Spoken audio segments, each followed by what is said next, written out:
जैसा बनना है तो सूरज जैसा चलना होगा, और नदियों सा आकर पाना है तो पर्वत छोड़ निकलना होगा, पर्वत छोड़ निकलना होगा। तो जिन्होंने रात को रात नहीं समझा, दिन को दिन नहीं समझा, ठंडी को ठंडी, गर्मी को गर्मी, बारिश को बारिश नहीं, जिन्होंने हमेशा अपने अनुकूल बनाया, ऐसे शख्सियत, ऐसे विचारक, जिन्होंने अपना जीवन ही राष्ट्रीय प्रतीकों की सुरक्षा के लिए, संवैधानिक मर्यादा की रक्षा के लिए अपना जीवन जिया है, और भविष्य में जो भी जीवन होगा उसको आपने उसी पर समर्पित कर दिया है। इन 4 क्रांतिकारी पंक्तियों के साथ मैं आपको आमंत्रित करता हूं कि बुद्ध के पद चिन्हों पर चलकर प्रज्ञा दीप जलाने वाला, बुद्ध के पद चिन्हों पर चलकर प्रज्ञा दीप जलाने वाला, संविधान व लोकतंत्र की खूबी को समझाने वाला, संविधान व लोकतंत्र की खूबी को समझाने वाला, फिर अशोक के सपनों का हो भारत याद दिलाने वाला,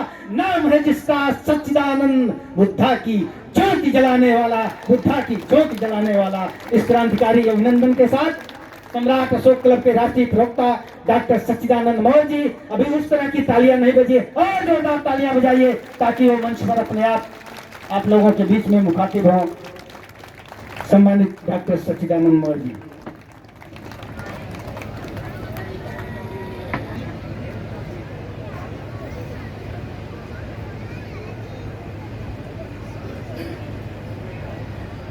बहुत बहुत धन्यवाद।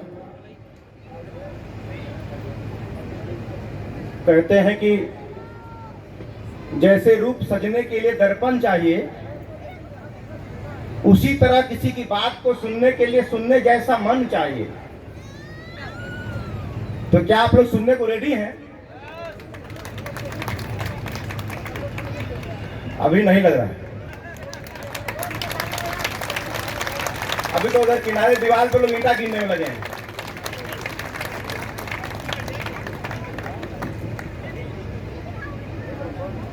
अभी भी नहीं लग रहा है।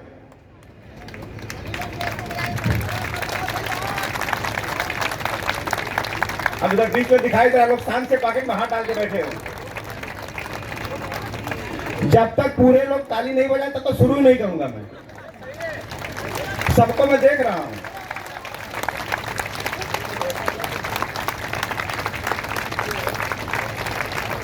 क्योंकि ताली 2 तरह की होती है।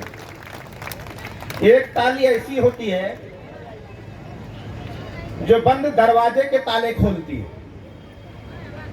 और एक ऐसी ताली होती है जो बंद दिमाग के दरवाजे को खोलती है। तो ये जो ताली बजा रहे हैं दिमाग के दरवाजे को खोलती है। तो अगर आपके दिमाग के दरवाजे खोलना है तो एक बार सब लोग अपने दिमाग के दरवाजे खोल दीजिए एक बार ठीक से।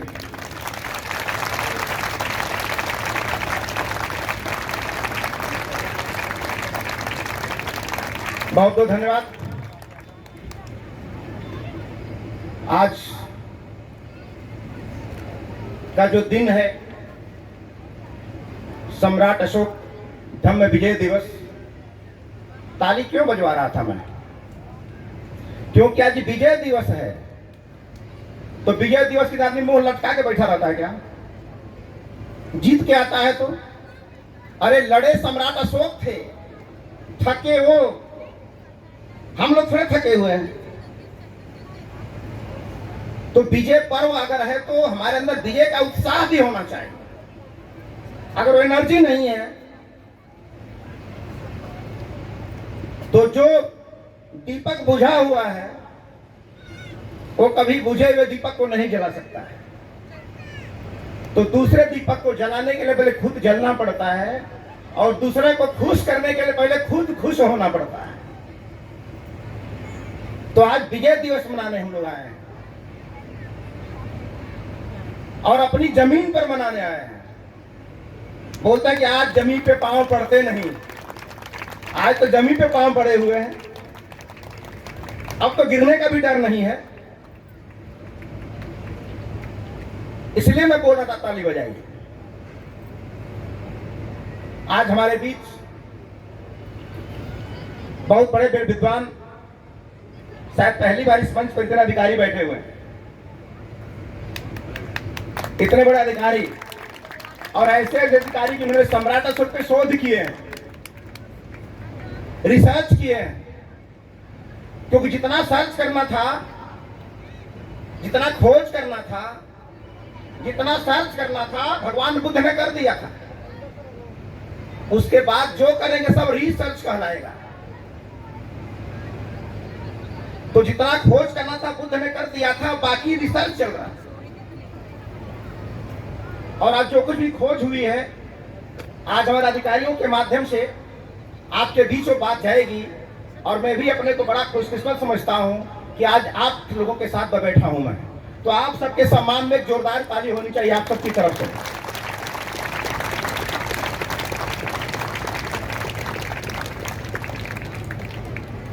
आज हम सबके बीच हम सबके राष्ट्रीय अध्यक्ष डॉक्टर दीनानाथ मौर्य जी और हम सबके मार्गदर्शक सम्मानित संतोष कुमार जी,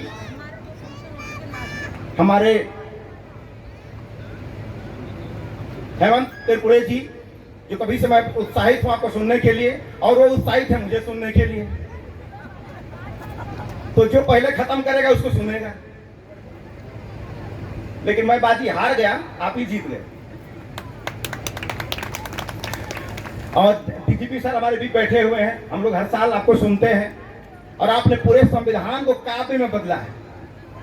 जो विषय कोर्ट कचहरी का हुआ करता है उसको इन्होंने काव्य में बदल के आम जनमानस का विषय बना दिया है। तो आपके लिए एक जोरदार ताली होनी चाहिए। और वकील साहब जो बोल रहे थे, आज जिनकी किताब का विमोचन हुआ है, तो बहुत बहुत बधाई, बहुत बहुत धन्यवाद। और आज पूज्य भंते जी, आपको सादर नमन करता हूं, अभिवादन करता हूं। और सम्राट अशोक क्लब के उन सारे कार्यकर्ता जो रात दिन मेहनत करके इस कार्यक्रम को यहाँ तक पहुँचाए हैं, क्योंकि पहले ये कार्यक्रम हाल में हुआ करता था, कभी ताल कटोरा में होता था, कभी श्री फोर्ट में होता था, कभी शंकर दयाल, तमाम हालों में हुआ करता था।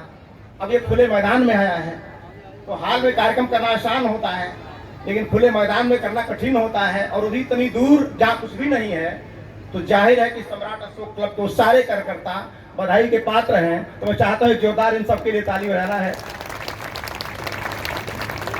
और ये सारे कार्यकर्ता हमारे कुछ नहीं कर पाते अगर आप ना आते तो।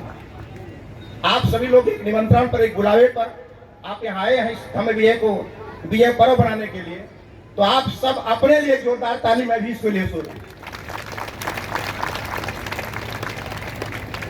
आज का जो विषय है, अहिंसा के संवाहक सम्राट अशोक।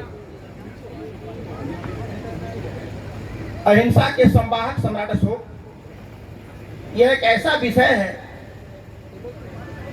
जिस विषय को लेकर के सम्राट अशोक की धज्जियां उड़ती रही हैं अब तक। इसी विषय को लेकर भारतवर्ष में खासकर अहिंसा को लेकर ही अशोक की धज्जियां उड़ती रही। अशोक तो बहुत धर्म अपना लिया, अहिंसक हो गया, हथियार रख दिया, हम कायर हो गए। और इस कदर कायर हो गए कि 2025 तक इसका असर चल रहा है। उसके बीच में कितने बहादुर आए, तलवार चमकाने वाले आए, तनाशाह आए, शहंशाह आए, सब यूजलेस थे। सबके ऊपर अशोक के अहिंसा का इतना असर हुआ कि हम गुलाम हो गए। जबकि अभी सर बोल रहे थे कि पावर ऑफ अहिंसा की ताकत, इसका मतलब इंसान की अहिंसा कमजोरी नहीं है, यह शक्ति की पराकाष्ठा है। और कोई कमजोर व्यक्ति अहिंसक नहीं हो सकता है। अहिंसक व्यक्ति डरपोक हो सकता है, अहिंसक में डरपोक हो सकता है, अहिंसक नहीं हो सकता है। पावरफुल व्यक्ति ही अहिंसक हो सकता है। कहते कि क्षमा शोभती उस भुजंग को जिसके पास गरल है। वो भुजंग को क्षमा शोभती है जिसके पास गरल है, ताकत है। तो अहिंसा का पालन करना सम्राट अशोक जैसे समर्थवान व्यक्ति की है, किसी अरे गहरे व्यक्ति की बस की बात यह नहीं है। क्योंकि जिसके दर्शन और विचारों में ताकत नहीं होती है, उसी के अनुयायी हथियार उठाते हैं। इसीलिए भगवान राम ने रावण को मारा, भगवान कृष्ण ने कंस को मारा, लेकिन अंगुलीमाल को भगवान बुद्ध ने नहीं मारा। क्यों नहीं मारा भाई? किसी की हत्या कर देना आसान है, किसी का मर्डर कर देना आसान है, लेकिन किसी के जीवन को बदल देना आसान नहीं।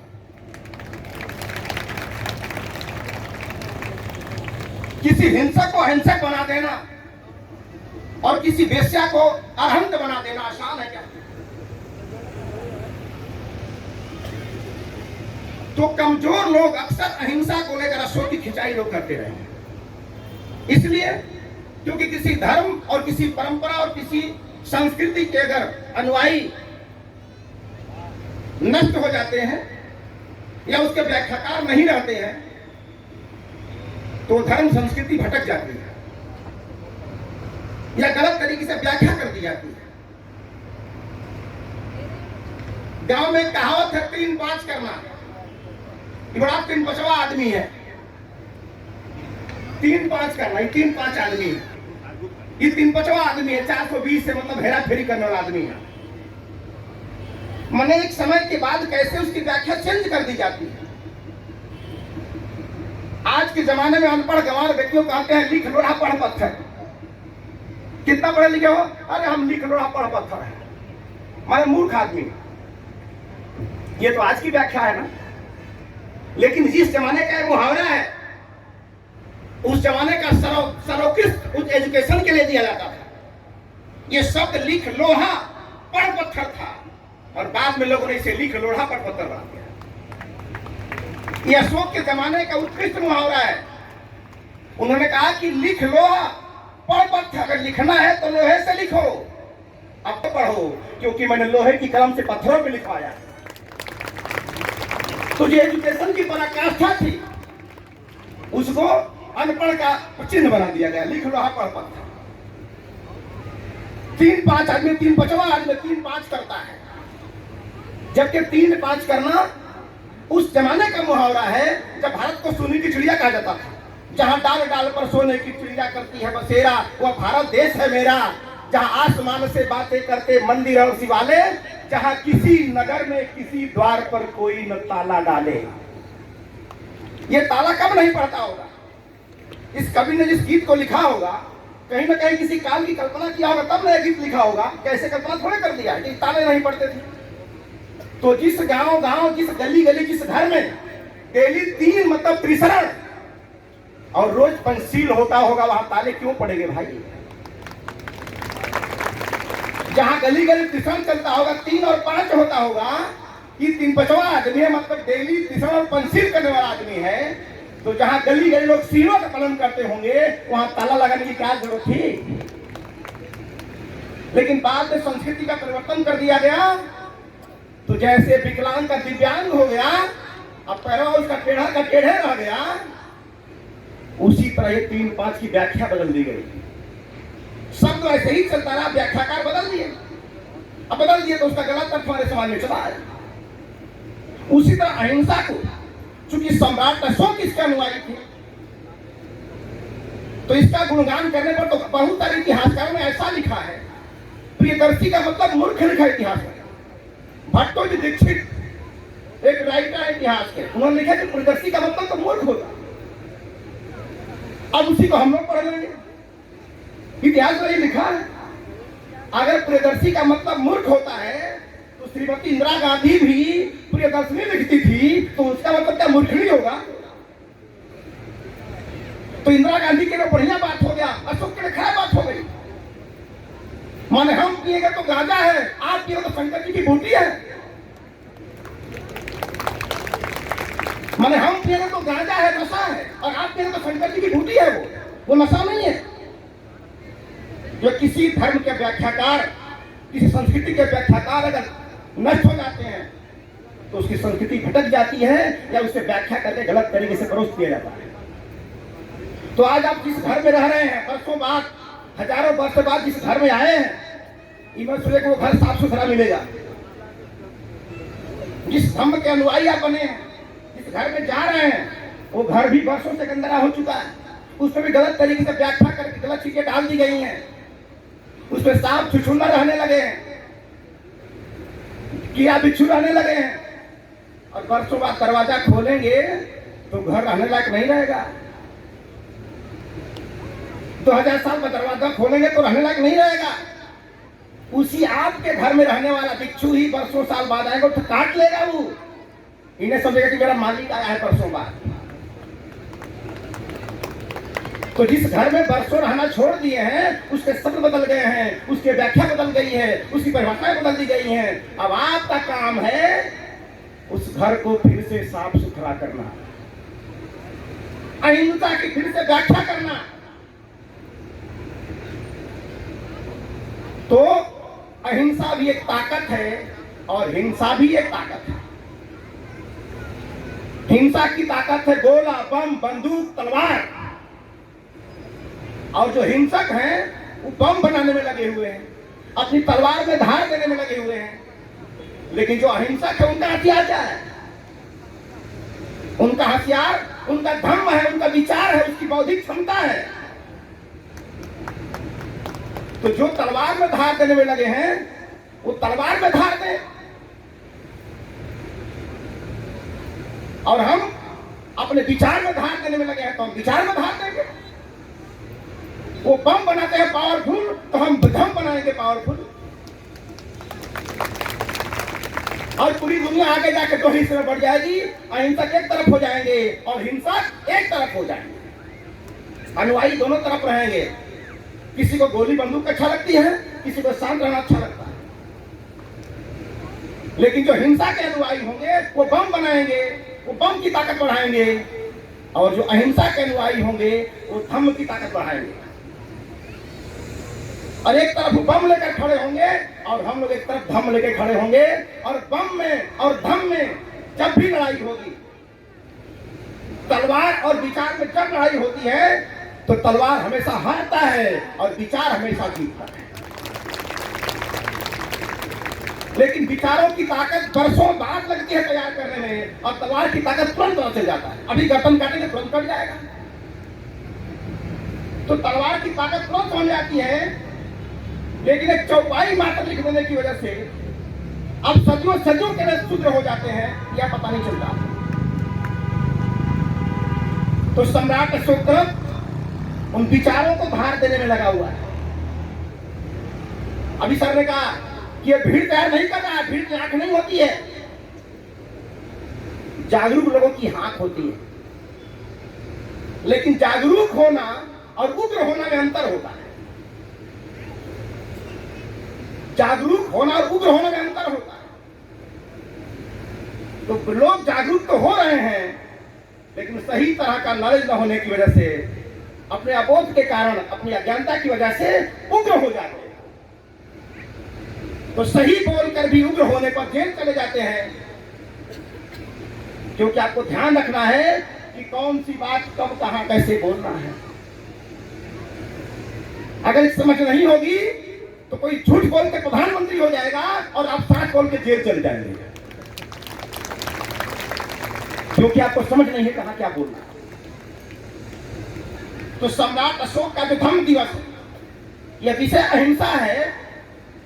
अहिंसा कोई कमजोर बात नहीं है, ये पावर का पराकाष्ठा है। इसलिए मैंने बोला कि क्षमा शोभती उस भुजंग को जिसके पास गरल है, जिसके पास विष है, वो क्षमा। अब चूहा बोले बिल्ली को कि जाओ तुझे मैंने माफ कर दिया, तुझे खाऊंगा नहीं मैं, तो चूहा बिल्ली को माफ कर सकता है?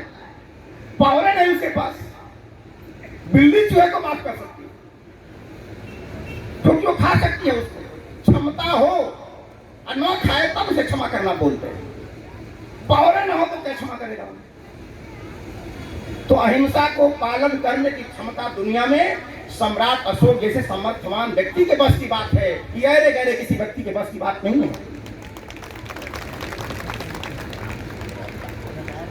तो आज इसीलिए अशोक ने इतना बड़ा साम्राज्य खड़ा किया। वो जान गए थे कि तलवार की ताकत से साम्राज्य बढ़ाया जा सकता है, लेकिन संभाला नहीं जा सकता है।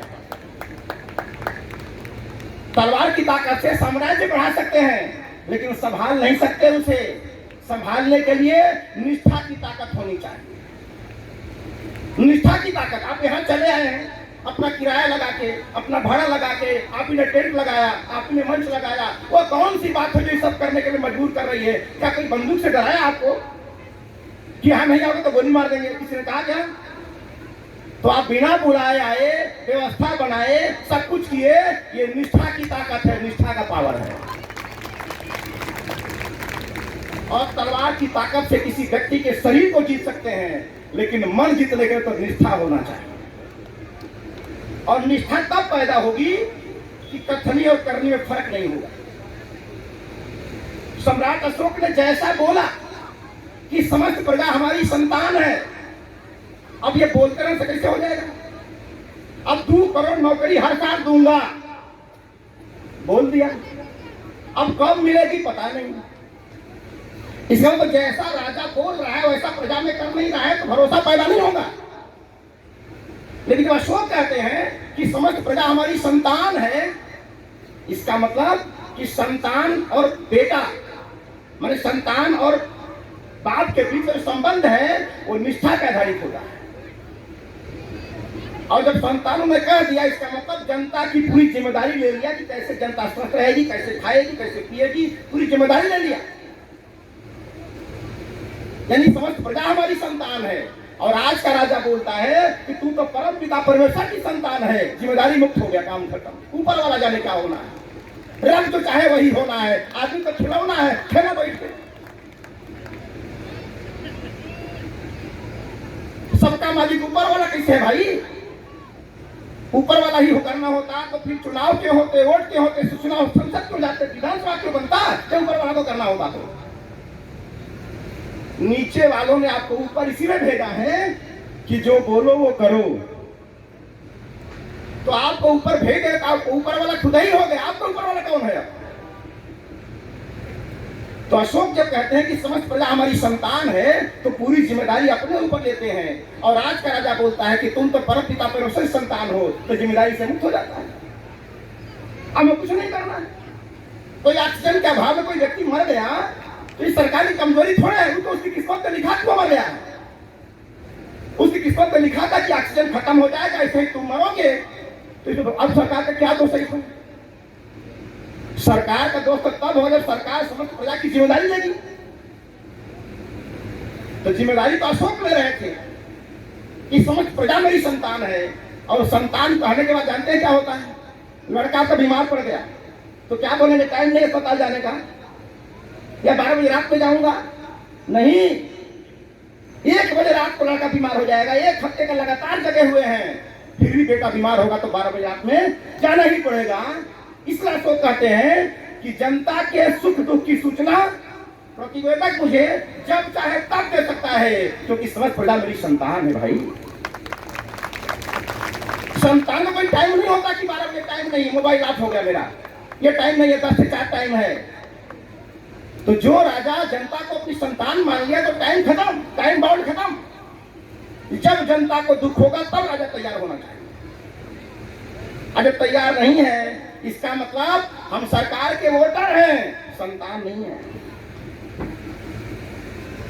तो ऐसे के अशोक कहते हैं। इसीलिए अशोक ने निष्ठा पैदा करने के लिए जैसा कहा वैसा ही करके दिखाया, तब से निष्ठा पैदा हुई। और निष्ठा से पैदा होने के लिए उन्होंने धर्म का संस्कार पैदा किया। और मैं कहता हूं कि जिसके हाथ में संस्कार है उसी के हाथ में सरकार होती है। जान लीजिए ध्यान से। चुनाव जीत जाने से कोई सांसद विधायक नहीं बन जाता है। चुनाव किसी पार्टी से जीत गया है, लेकिन जीतने के बाद लड्डू चढ़ाने कहा जाता है, जिसको हराया उसी के यहाँ जाता है, जिसको हराया उसी के यहाँ फिर जाता है दोबारा। तो चुनाव में तो हरा दिए, लेकिन संस्कार में आज ही गुलाम बन गए उसके। तो हार कर भी जीता हुआ है और तुम जीत कर भी हारे हुए हो। तो सम्राट अशोक तैयारी कर रहा है कि सरकार में भी हराएंगे और संस्कार में भी हराएंगे। और यहाँ पर आप सरकार बनाने के लिए नहीं आए हैं, यहाँ पे संस्कार बनाने के लिए आए हैं। धम्म दिवस में यहाँ पर संस्कार बनाने के लिए, संस्कार की ताकत से यहाँ पर चले आए हैं, सरकार की ताकत से नहीं आए हैं। और ये ताकत जितना बढ़ती जाएगी, सम्राट अशोक का सपना उतना ही साकार होता नजर आएगा। तो गली गली संस्कार होंगे तो एक जगह सरकार होगी। समझा रहा है? गली गली जो संस्कार होंगे तो एक जगह सरकार होगी। एक ही जगह की जरूरत है, एक ही जगह की जरूरत है। एक जगह हो गई पूरा संसार बदल जाएगा। तो अशोक के जो अहिंसा है, ये बार बार हम इसी को हम लोग बोलते हैं। अहिंसा कोई इंसान की कमजोरी नहीं है, ये बौद्धिक क्षमता की पराकाष्ठा है अहिंसा। अशोक को इसी को लेकर बार बार सही होती रहती है कि अशोक ने बौद्ध धर्म अपना लिया, इससे हमारा सत्यानाश हो गया। अच्छा चलो, अशोक ने अपना लिया, जापान में कौन सा धर्म है? चाइना वाला कौन है? थाईलैंड वाला कौन है? श्रीलंका वाला कौन है? तो आपको 2000 साल हो गया छोड़े हुए, तब भी प्रभाव जमा हुआ है अहिंसा का आपके ऊपर। अगर 2000 साल से लगातार अब तक अपनाए हुए हैं, उस जापान को सत्यानाश हो जाना चाहिए अब तक। तो आपके ऊपर गौरिया साइड इफेक्ट कर रही है और जापान को विकास क्यों कर रही है? हमारे देश के प्रधानमंत्री बोलते हैं कि बुलेट ट्रेन कहां लाने जाएंगे? जापान से बुलेट ट्रेन लाएंगे। जापान तो हमारा चेला है ना, भारत का। भगवान बुद्ध भारतवर्ष के हमारा चेला है। तो गुरु जी के इतना दूरबीन आ गए कि चेला के सामने जाना पड़ रहा है कि चेला बताओ कैसे बनेगी रे? इसका मतलब हो गया कि शिष्य, गुरु जी ने क्या सिखाया शिष्य को आज तक याद है, लेकिन गुरु जी खुद ही बोल गए कि हमारे अंदर क्या गुण थे, भूल गए। तो गुरु गुरु हो गया, गुरु गुड़ आ गया और चेला चीनी हो गया। गुरु गुड़ रह गए और चेला चीनी हो गए। तो अशोक का अस्तर क्या बोल रहे थे? अशोक और अंबेडकर को भुला के हम नहीं जी सकते। बाबा साहब अंबेडकर को भुला के, अशोक को भुला के हम नहीं जी सकते। इसका मतलब दोनों बातों को अच्छे समझने की जरूरत है। तो हम जी ने पार्क बनाया लखनऊ में, कई करोड़ में, और एक बाबा साहब की वहां मूर्ति लगाई, उनके नीचे एक सेंटेंस में पूरी कहानी लिखी हुई है। एक सेंटेंस पे लिखा है कि मेरा जीवन ही मेरा संदेश है। अब पढ़ते रहिए जीवन, एक लाइन, मेरा जीवन ही मेरा संदेश है। अब बाबा साहब को समझना होगा तो पूरा जीवन पढ़ना पड़ेगा। अल्लाह टकला तो गई बेटा, जहां पढ़ना शुरू किया कि जीवन बदल जाएगा, फिर लौटने की हिम्मत नहीं पड़ेगी आपकी। एक तो चढ़ तो जाओ। इसीलिए अशोक और चंद्रगुप्त मौर्य पर भारतीय इतिहासकारों ने नहीं लिखा। भारत में इतिहासकार कहां थे? भारत में तो ग्रंथकार, पुराणकार, कहानीकार, कथाकार, इतिहासकार यहाँ क्या थे? भारत में इतिहासकार थे ही नहीं। यहाँ तो काव्य लिखने वाले, गद्य लिखने वाले, कथा लिखने वाले, कहानी लिखने वाले एक समय की बात है। उनके कहानी का आधार स्तंभ वही है कि एक समय की बात है। एक राजा राज्य करता था, पता नहीं कौन समय की बात है। एक समय की लाल आगे वो देर, पता नहीं कब का देर है। एक समय की बात। और एक समय की बात का मतलब जानते हैं क्या होता है? जैसे कोई विदाउट टिकट ट्रेन में चढ़ गया हो, विदाउट टिकट ट्रेन में कोई चढ़ गया हो और टीटी आ जाए ट्रेन में, पूछे भैया कहाँ चढ़े हो? तो जहे मान लो। कहाँ उतरना है? जहे उतार दो, टिकट छोड़ दिया है। टिकट हम लिए हैं एक समय की, तो जहां मान लो वहीं से वहीं से टिकट बनाओ, और जहां मन करे वहीं उतार दो। आज संयोग से नहीं उतारे तो 2025 तक चला जाऊंगा दिल्ली। उतार गए तो उतार दोगे तो ठीक है, लेकिन नहीं उतारोगे तो जहां जाना है वहां चले जाएंगे। तो पूरी कहानियों का आधार स्तंभ ही है, एक समय की बात है। लेकिन सम्राट अशोक और बुद्ध की जो बात है वो निश्चित समय की बात है, ये एक समय की बात नहीं है। यह तारीख है, डेट है, सब कुछ फिक्स है। और इतिहास उसे कहते हैं कि वो ऐसा निश्चित ही हुआ हो, उसको इतिहास कहा जाता है। तो अशोक की एक छोटी सी बात, अहिंसा कितना बड़ा पावरफुल है। कुछ अभी सर बोल रहे थे, किसी वाले लेखों पर उन्होंने शासनादेश लिखवाया। शासन में क्या लिखा? माता पिता पिता की सेवा करनी चाहिए। ये कौन सा शासनादेश है भाई? ये तो छोड़ो, माता पिता कुछ भी एक स्तर है। दास और नौकरों के साथ उचित सम्मान करिए। दास और नौकर मैंने क्या होता है? सफाई करने को कौन पूछता है? राजा। नौकर का कौन राजा पूछने जाता है भाई? इतना बड़ा राजा जो विश्व पे शासन कर रहा है, वो पत्थर पर नौकर की बात लिखवा रहा है, अपने आईएएस की बात नहीं लिखवा रहा, अपने पीसीएस की बात नहीं लिखवा रहा, नौकर की बात। बोला कि दास और नौकर से उचित व्यवहार।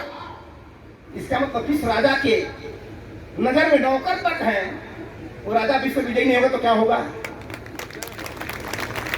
एक छोटा सा कांटा छोटा सा रोड पे गिरा है, जिसकी नजर उस कांटे पर नहीं है और टायर में धंस गया तो 80 लाख की गाड़ी खड़ी हो जाएगी। तो कांटा गाड़ी दौड़ा नहीं सकता, लेकिन खड़ी तो कर ही सकता है पंचर करके। तो आपके घर का नौकर आपके घर को बना नहीं सकता, लेकिन इनकी बात उनसे उनकी बात इनसे कह के परिवार में बाल तो पैदा कर ही सकता है नौकर। कब करेगा? तो उसका मालिक नौकर के उचित व्यवहार नहीं करेगा तो करेगा। नौकर माने क्या होता है? भाई नौकर माने क्या होता है? उसकी वैल्यू कौन समझाएगा समाज में? एक नारी लंका में बैठ के रो रही थी, कितने आंसू गिर रहे थे उसके, जगह जगह 6,500 लोग ताड़ी बना के घूम के बताने में लगे हुए। क्यों रो रही थी? उनके वियोग में कितना आंसू गिर रहा था। नदी बह गई, पता नहीं कौन नदी कहां तक बह गई, पता नहीं चला। लेकिन उसी जगह पे, उसी अशोक वाटिका में, उसी अनुराधापुर में महेंद्र और संघमित्रा विचारों की नदी बहा रहे थे। किसने बताया इसका? उसी अशोक वाटिका में, उसी श्रीलंका में विचारों की नदी बहा रहे थे। इसी भारत के 2 बेटा जाकर के। ये कहानी तो किसी ने नहीं बताया।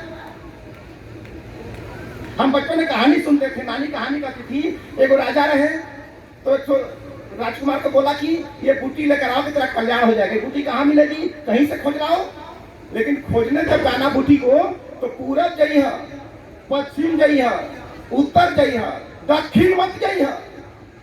तो बचपन में समझ में आया कि दक्षिण क्या गड़बड़ी है कि नहीं जाएगा। बचपन में पता नहीं चला दक्षिण क्या खतरा है। तो दक्षिण में ही तो भगवान बुद्ध बैठे हैं श्रीलंका के रूप में। जो इस समय पाखंडी बना दिया हूँ, ढोंगी बना दिया हूँ, एक बार चला गया उस देश में तो फिर बुद्ध को लेकर चले आएगा, तो दुकान कैसे चलेगी? वो हर मत चाहिए। अच्छा, बाउंड्री टूटी, सीमा टूटी, लोग बोलते हैं कि भारत की खोज किसने किया? तो वास्को डी गामा ने। जबकि वास्को डी गामा से 1000 साल पहले सम्राट चंद्रगुप्त मौर्य की ससुराल यूनान में थी। कैसे चली गई थी? ससुराल यूनान में कैसे हो गई? जब भारत को पता ही नहीं था यूनान के बारे में। तो क्या तमाशा है भाई। वास्को डी गामा को भले पता ना हो भारत के बारे में, लेकिन भारत को तो हजारों साल पहले दुनिया के बारे में पता था। कि कौन बताए? तो हमारी आपकी ड्यूटी बनती है। ये अशोक धम्म दिवस तो एक बहाना है, लेकिन जो इतिहास की सच्चाई है, इसी बहाने आप तक पहुंचाना है। ये उद्देश्य है। तो मैंने क्या बोला कि जिसके हाथ में संस्कार होगा, उसी की सरकार होगी। तो बदलना है सरकार, तो पहले बदल दो, बदल दो, बदल दो। यस। लेकिन यहां कहने से नहीं चलेगा। घर में जाएंगे तो आपके विरोधी घर में बैठी है। सब दिल्ली का पुतला नहीं फूकना है, लखनऊ का पुतला नहीं फेंकना है। सरकार बदलना है तो किसी का पुतला फूको, लेकिन संस्कार बदलना है तो पहले घर वाले का पुतला फूकना पड़ेगा, तब संस्कार बदलेगा, तब दुनिया बदलेगी, तब परिणाम दिखाई देगा। क्योंकि हत्या करना, गोली मारना, वध करना आसान काम है। अंगुली मार की तरह केवल बोल देना कि मैं तो ठहर गया, तुम कब ठहरोगे, ये आसान नहीं है। इसके लिए बदलने वाले को उतना पावरफुल होना चाहिए। जो बात बोलने जा रहा है उसकी बातों में दम होना चाहिए। और बस दम एक दिन में पैदा नहीं होता, करत करत अभ्यास से जड़ मत होत सुजान, धीरे धीरे अभ्यास करने से होता है। एक दिन में कोई डॉक्टर सच्चा नंबर नहीं बन सकता है, समय लगता है, समय लगता है। बस इतना ही है कि आपको सिखाने के लिए मैं हूं, मुझे सिखाने के लिए कोई नहीं। तो आपको इस बातों को ध्यान रखना है। तो अशोक की इन सारी बातों का सर ने आज बड़ी गजब की बात बोली है कि भीड़ के पास आंख नहीं, मैं तो बगल में बैठा रहता हूँ, लेकिन उनसे सीखता हूँ। वही दृष्टि, भीड़ के पास दृष्टि नहीं होती है, भीड़ होती है। और भीड़ कभी क्रांति नहीं करती है। भीड़ कोई क्रांति नहीं करती है। भीड़ या तो समर्थन करती है या तो विरोध करती है। उसके दिमाग दो ही काम है। भीड़ के दिमाग केवल दो काम है, या तो समर्थन करेगी या तो विरोध करेगी। लेकिन किसका तय करे, किसका विरोध करेगी, किसका समर्थन करेगी, ये विरोध समाज नहीं, व्यक्ति तय करता है। व्यक्ति तय करता है। और जिसके विरोध में लोग खड़े हो गए उसमें विरोधी हो गए, जिसके समर्थन में लोग खड़े हो गए उसके समर्थक हो गए। तो भीड़ केवल समर्थन या विरोध कर सकती है, वो सरकार बना बिगाड़ नहीं सकती। तो हमको भी यही ध्यान देना। तो आज अहिंसा की जो बात है, आज बड़ी खुशी की बात है कि एक बार सम्राट अशोक की जयंती, क्योंकि बिहार सरकार एक ऐसा प्रदेश है, पहला प्रदेश पूरे देश में जो सम्राट अशोक के जन्मदिन पर राजकीय अवकाश घोषित किया है, वो कोई सरकार नहीं है। और जिस साल छुट्टी घोषित हुआ उस साल संयोग से बाबा साहब अम्बेडकर की जयंती और अशोक की जयंती एक ही दिन पड़ गई थी, 14 अप्रैल को पड़ गई थी। और दूसरा संयोग आज ये है कि सम्राट अशोक के धर्म की विजय, जो हिंसा से अहिंसा पर विजय है, ये अशोक ने शुरू की थी आज। और संयोग से आज गांधी जी पैदा हुए थे, वो भी अहिंसा का ही दिन है। इसका मतलब परिस्थितियां आपके सपोर्ट में खड़ी हो रही हैं, आपको खड़ा होना है केवल। आज गांधी जी की जयंती है भाई। कितने लोग बम मारे, कितने लोग लाइन उखाड़े, कितने लोग जलियांवाला कांड कर दिए। सब लोग बंदूक भाला से लड़ रहे थे, बम मार रहे थे, लेकिन हथियार वाले राष्ट्रपिता नहीं बने। जो हथियार नहीं उठाया वो राष्ट्रपिता बना देश का। यही अहिंसा है। किसी का पावर ऑफ नॉन वायलेंस, ये अहिंसा की ताकत है। तो हिंसा से किसी के शरीर को जीत सकते हैं, लेकिन मन को जीतने के लिए तो अहिंसा की ताकत होनी चाहिए, प्यार का, करुणा का, दया का पावर होना चाहिए। और सबसे मजे की बात है कि प्यार, करुणा, दया, इसी के हम संवाहक हैं, इसी के प्रवर्तक हैं। तो ये घूम घूम समाज को कौन सिखाएगा? दुनिया तो लगी है करोड़ों जाओ गंगा में नहाओ, नहा नहा के शुद्ध करने को लगी है। भगवान को बुद्ध को पता है कि नहवाने वाले जब आज तक शुद्ध नहीं हुए तो नहाने वाले कैसे शुद्ध होंगे। नहवाने वाले जेल चले गए, जेल में आज हैं बहुत सारे लोग, बहुत सारे नहवाने वाले जेल में हैं। इतने महान, इतना महिल छोड़ गया उनका कि बाहर रहने का जगह ही नहीं मिला, जेल में चले गए।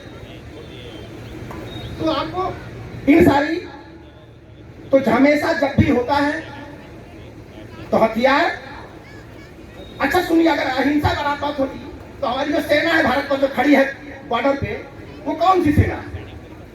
वो सुरक्षा करने के लिए, आक्रमण करने के लिए है। यानी इंसान को, हर प्राणी को आक्रमण करने का अधिकार नहीं है, अपना डिफेंस करने का अधिकार है। तो पहले जो राजाओं की सेना होती थी, आक्रमणकारी सेना होती थी, दूसरे राज्य पर कब्जा करने होती थी। लेकिन आज भारत के बॉर्डर पर जो सेना खड़ी है वो पाकिस्तान पर कब्जा करने नहीं खड़ी है, वो डिफेंस कहलाती है, डिफेंस। यानी हर व्यक्ति को अपनी सीमा की सुरक्षा करने का अधिकार है, किसी के सीमा में प्रवेश करने का अधिकार नहीं है। और जो अपनी सीमा को छोड़कर दूसरे में प्रवेश करता है उसी को आतंकवादी बोला जाता है। और आतंकवादी घर में भी हो सकता है। अगर बड़ा भाई छोटे भाई के हक में घुसने की कोशिश कर रहा है तो घर का आतंकवादी है। एक आदमी अपनी जाति को, अधिकार को छोड़कर दूसरे के जातियों का हरण करने में लगा है, वो जाति का आतंकवादी है। लेकिन हम आज किसी धर्म के अनुयायी को हम आतंकवादी के नाम से बोलते हैं कि फलाना धर्म का एक पक्का आतंकवादी होगा। आतंकवाद एक नेचर है, एक विकार है। जो सर ने बताया कि आतंकवाद चोरी करना, बेईमानी करना विकार है, और विकार भगवान बुद्ध के विचार से निकलेगा, सरकार के बस की ये बात नहीं है। तो अशोक धम्म दिवस ये है, विचारों के परिवर्तन करने का दिन है। आज मुझे खुशी है कि पूरी दुनिया किसी पाखंड में डूबी हुई है, पूरे दिल्ली के लोग पाखंड में डूबे हुए हैं, लेकिन उसी भीड़ में से कुछ गिने चुने लोग उस पाखंड से निकल करके इस जगह पे आए हुए हैं। ये बहुत बड़ी बात है। मैं चाहता हूं कि उस अंधकार से प्रकाश, असतो मां ज्योतिर्गमय, यानी जो अंधकार से ज्योति की तरफ आ गए हैं, वो इतने लोग हैं और इतनी जो हमारी बहनें हैं। आप सभी को मैं सैल्यूट करता हूं कि आप इतने पाखंड से निकल कर जहां बैठी हैं, इतने देर तक बैठी हैं। ये है परिवर्तन की ताकत। तो हम आंदोलन करने नहीं निकले हैं, हम परिवर्तन करने निकले हैं। मन के बदले मन के हारे हार, मन के जीते जीत। तो आज के बाद से यह अहिंसा कमजोरी है, भूल जाइए। बस फर्क इतना ही है कि लोग बम बनाने में लगे हैं, वो बम की ताकत बढ़ा रहे हैं। आपको आपके धम्म की ताकत बढ़ानी पड़ेगी बस। और बम और धम्म में जब लड़ाई होगी तो दोनों में कोई जीत सकता है। ऐसा नहीं कि दोनों बंदूक लेकर लड़ेंगे तो दोनों जीत जाएंगे। बंदूक लेकर लड़ेंगे तब या तो वो मार देगा या तो ही मार देगा। अब बिना बंदूक का लड़ेंगे तब या तो वो मार देगा या तो ही मार देगा। हारने की जीतने की संभावना दोनों में है।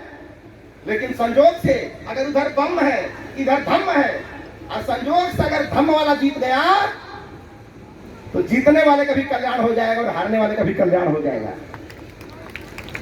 और संजोग से बम जीत गया तो हारने वाला का भी सत्यानाश हो जाएगा और जीतने वाले का भी सत्यानाश हो जाएगा। दोनों जाएंगे दुनिया से। तो आज बस इतना ही।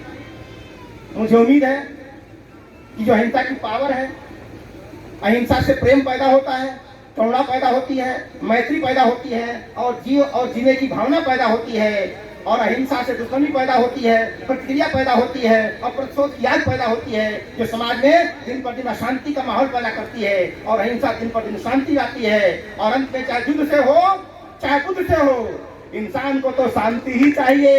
और सम्राट अशोक शांति के प्रवर्तक हैं, शांति के संवाहक हैं। इसलिए जब हमारा देश आजाद हुआ तो हमारे देश में बहुत चक्कर था। एक सुदर्शन चक्कर था, एक अशोक चक्कर था, लेकिन राष्ट्रीय ध्वज में तिरंगा झंडा में क्या है? अशोक चक्र है। तो ऐसी क्या बात है सुदर्शन चक्र में नहीं है भाई साहब? कौन सी बात है जो वो नहीं आया झंडे में? इसका मतलब वो जो उंगली से जब निकलेगा तो किसी का मर्डर करेगा, किसी का गला काटेगा। यानी सुदर्शन चक्र हिंसा का प्रतीक है और अशोक चक्र लोक कल्याण वेलफेयर स्टेट का प्रतीक है। इसलिए राष्ट्रीय ध्वज में चक्र है। इसलिए झंडा ऊंचा रहे हमारा विजयी विश्व, तिरंगा प्यारा। तो आप समझिए इस बातों को। तो आपको इस छोटे मोटे हथियार, छोटे छोटे अभियान में नहीं निकले हैं। अभियान बहुत बड़ा है, समय लगेगा, लॉन्ग प्रोसेस ये काम है, लेकिन दिखे रहना है, चलते रहना है, जमे रहना है और मैदान नहीं छोड़ना। अब मैदान जब नहीं छोड़े तब तक विजय आपकी होगी। आज बस इतना ही। आप लोगों ध्यान से सुना, मुझे बहुत बहुत बधाई, बहुत बहुत आभार। और सम्राट अशोक के कार्यकर्ताओं को विशेष बधाई देता हूँ। और हमारे गेस्ट जो मंच पर बैठे हुए हैं, आप सबका अभिनंदन स्वागत करते हुए अपनी वाणी को